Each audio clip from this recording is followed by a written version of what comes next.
Hello friends, स्वागत है आपका मेरे YouTube channel SST topics with Divya में। फ्रेंड्स, आज मैं आपके लिए बीए फर्स्ट ईयर का हिंदी लैंग्वेज का फर्स्ट पेपर लाई हूँ। बीए फर्स्ट ईयर का 2020 का है ये हिंदी लैंग्वेज का फर्स्ट पेपर। देख लीजिए किस तरीके का प्रश्न पत्र है ये। हिंदी लैंग्वेज का है ये, हिंदी साहित्य नहीं है, ये हिंदी भाषा है। इसमें देखिए किस तरीके का क्वेश्चन पेपर है। देखिए, नोट पढ़ लीजिए, पहले नोट पढ़ लीजिए क्या लिखा हुआ है इस प्रश्न पत्र में। देखिए इधर, इस प्रश्न पत्र में 2 खंड हैं। सभी प्रश्नों के उत्तर निर्देशानुसार दीजिए। ये कह रहा है कि इस प्रश्न पत्र में 2 खंड हैं, सभी प्रश्नों के उत्तर निर्देशों के अनुसार देने हैं आपको। इसमें पहला खंड अ है, इसमें लघु उत्तरीय प्रश्न दिए गए हैं। नोट क्या बोल रहा है इसे देखिए। निम्नांकित में से किन्हीं 4 प्रश्नों के उत्तर दीजिए। निम्नांकित में से किन्हीं 4 प्रश्नों के उत्तर दीजिए। ये देखिए, प्रत्येक प्रश्न इसमें 10 अंकों का है। 4 प्रश्नों के उत्तर देने हैं आपको। प्रत्येक प्रश्न का उत्तर 4 है, 4 अंकों का है प्रत्येक प्रश्न का उत्तर। देख लीजिए यहाँ पर लिखा हुआ है। पहला प्रश्न देखिए, इसमें क्या है। हिंदी वर्णमाला का परिचय देते हुए, हिंदी वर्णमाला का परिचय देते हुए सोदाहरण बताइए कि वर्ण, अक्षर और शब्द में क्या अंतर है। हिंदी वर्णमाला का परिचय देते हुए सोदाहरण बताइए कि वर्ण, अक्षर और शब्द में क्या अंतर है। आपको हिंदी वर्णमाला का परिचय देना है पहले, और उसके बाद उदाहरण सहित ये बताना है कि वर्ण, अक्षर और शब्द में क्या अंतर है। उसके बाद दूसरा क्वेश्चन देखिए क्या है। दूसरा क्वेश्चन देखिए, हिंदी वर्तनी के माननीकरण से क्या अभिप्राय है, स्पष्ट कीजिए। हिंदी वर्तनी के माननीकरण से क्या अभिप्राय है, स्पष्ट कीजिए। उसके बाद तीसरा क्वेश्चन देखिए हमारा क्या है। तीसरा क्वेश्चन देखिए, यहाँ पे लिखा हुआ है निम्नलिखित शब्दों की शुद्ध वर्तनी बताइए और उनका वर्तनी विश्लेषण कीजिए। निम्नलिखित शब्दों की शुद्ध वर्तनी क्या होगी ये बताना है आपको, और उसके बाद उनका वर्तनी विश्लेषण भी करना है। जैसे उज्ज्वल लिखा है, देखिए इसकी शुद्ध वर्तनी क्या होगी ये बताना है आपको, और फिर उसके बाद इसकी जो है इसका वर्तनी विश्लेषण भी करना है। उज्ज्वल का है, शिक्षणेतर का है, सन्यासी का है, महत्व का है, सौंदर्यता का है। इन सारे शब्दों की आपको पहले शुद्ध वर्तनी बतानी है और उसके बाद वर्तनी विश्लेषण करना है। और उसके बाद चौथा क्वेश्चन देखिए क्या है आपका। चौथा क्वेश्चन देखिए, वर्तनी को परिभाषित कीजिए और वर्तनी विश्लेषण के विषय में सोदाहरण बताइए। वर्तनी किसे कहते हैं परिभाषित करना है आपको, और वर्तनी विश्लेषण के विषय में उदाहरण सहित बताना है आपको। पांचों क्वेश्चन देखिए क्या है। विकारी और अविकारी शब्दों का परिचय दीजिए। विकारी और अविकारी शब्दों का परिचय दीजिए। उसके बाद आपका छठा क्वेश्चन है, देखिए यहाँ पे, संज्ञा और सर्वनाम का परिचय उदाहरण सहित दीजिए। संज्ञा और सर्वनाम का परिचय उदाहरण सहित देना है आपको। सातवां प्रश्न है आपका, यौगिक शब्दों की निर्मित के निर्माण के कौन कौन से आधार हैं। यौगिक शब्दों के निर्माण के कौन कौन से आधार हैं, स्पष्ट कीजिए। यानी कि यौगिक शब्द किन चीज़ों से मिलकर बनते हैं, मतलब उनके आधार क्या है, स्पष्ट करना है आपको। उसके बाद आठवां प्रश्न है, इतिहास की दृष्टि से शब्दों के भेद बताइए। इतिहास की दृष्टि से शब्दों के कितने भेद हैं, यानी कितने प्रकार हैं, वो आपको बताना है। उसके बाद खंड ब देखिए। खंड ब में देखिए यहाँ पे दीर्घ उत्तरीय प्रश्न दिए गए हैं। निम्नांकित में से किन्हीं 2 प्रश्नों के उत्तर दीजिए। किन्हीं 2 प्रश्नों के उत्तर करने हैं आपको।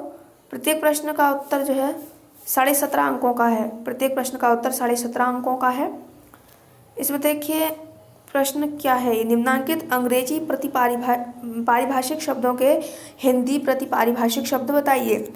यहाँ पे इंग्लिश में दिए गए हैं ये वर्ड, आपको देख लीजिए कौन कौन से वर्ड हैं ये।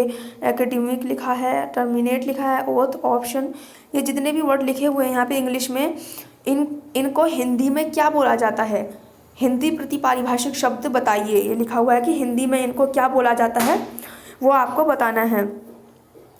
उसके बाद दूसरा क्वेश्चन क्या है देख लीजिए।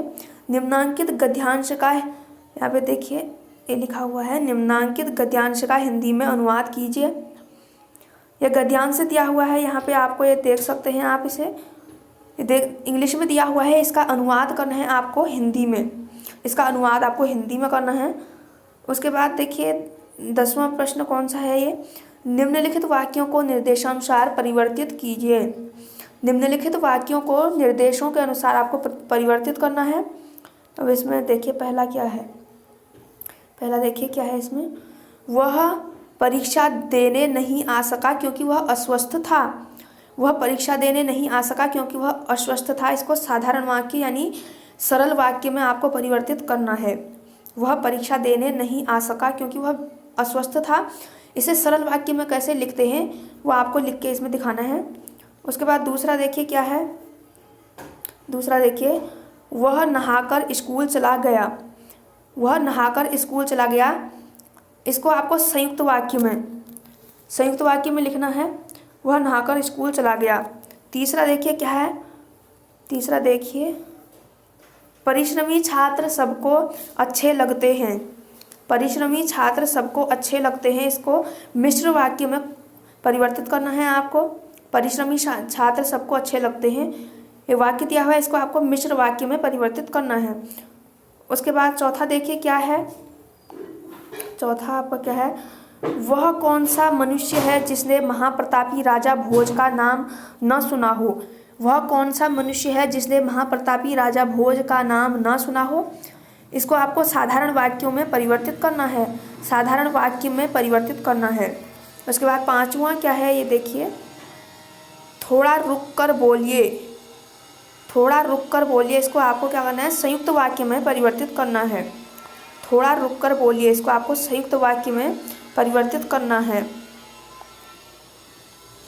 इसके बाद देखिए यहाँ पे क्या है अगला क्वेश्चन, निम्नलिखित वाक्यों को शुद्ध कीजिए और बताइए कि अशुद्धि का कारण क्या है।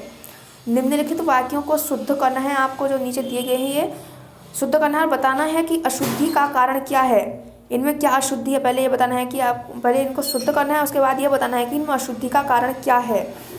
अब देखिए इसमें पहला क्या है, पहला देखिए इसमें क्या है, मुझे दुख है कि मैं आज कसरत नहीं कर सका। मुझे दुख है कि मैं आज कसरत नहीं कर सका। यहाँ पे देख सकते हैं आपको, इसमें पहले इन वाक्यों को आपको शुद्ध करना है। इस वाक्य को पहले देखिए कहाँ पर गलती हुई है ये देखना है आपको, उसके बाद इसे शुद्ध करना है और अशुद्धि का कारण बताना है। अशुद्धि का कारण क्या है ये बताना है। उसके बाद दूसरा क्वेश्चन देखिए आप, यहाँ पे क्या है, हम निम्नांकित विश्वविद्यालय के 10 छात्र फुटबॉल टीम में चुने गए। हम निम्नांकित विश्वविद्यालय के 10 छात्र फुटबॉल टीम में चुने गए। इस वाक्य को पहले आपको शुद्ध करना है और उसके बाद अशुद्धि का कारण बताना है आपको। तीसरा देखिए क्या है, उस आदमी जिसको अभी आए 2 दिन भी नहीं हुए को मैं क्या समझाऊं। उस आदमी जिसको आए हुए अभी 2 दिन भी नहीं हुए हैं उसको मैं क्या समझाऊं, ये कहा गया है। इसको पहले आपको शुद्ध करना है और उसके बाद अशुद्धि का कारण बताना है। ओके, इसके बाद देखिए चौथा क्या है, हो सकता है वह अवश्य पास हो जाए। हो सकता है वह अवश्य पास हो जाए, इसको आपको शुद्ध करना है और उसके बाद अशुद्धि का कारण बताना है। पांचवा देखिए, यह कविता अनेक भावों को प्रकट करती है। यहाँ पे देख सकते हैं आप प्रकट लिखा हुआ है, गौ के यहाँ पर क होना चाहिए। आपने देख लिया होगा, देखते ही पता चल गया कि इसमें अशुद्धि क्या है। गौ के वहाँ पर क होना चाहिए, यहाँ पे गलत लिखा हुआ है। पहले आपको इसे शुद्ध करना है, उसके बाद अशुद्धि का कारण बताना है। तो फ्रेंड्स, ये था BA फर्स्ट ईयर का हिंदी का फर्स्ट पेपर। हिंदी भाषा का है ये, हिंदी लैंग्वेज का फर्स्ट पेपर है ये, BA फर्स्ट ईयर का 2020 का। BA फर्स्ट ईयर का है, देख सकते हैं 75 मार्क्स का है। कितना अच्छा क्वेश्चन पेपर है, देख सकते हैं आप। इसके बाद मैं सेकंड पेपर भी इसका हिंदी लैंग्वेज का अपलोड करूँगी, देख लीजिएगा आपसे, देख लीजिएगा आप। हिंदी लैंग्वेज का है ये, 2020 का, कुमाऊं यूनिवर्सिटी का है ये। तो फ्रेंड्स, अगर आपको मेरी ये वीडियो पसंद आई होगी तो प्लीज़ इसे लाइक कीजिएगा, कमेंट कीजिएगा और शेयर कीजिएगा। तो धन्यवाद, मिलते हैं अपनी नई वीडियो के साथ, तब तक के लिए बाय।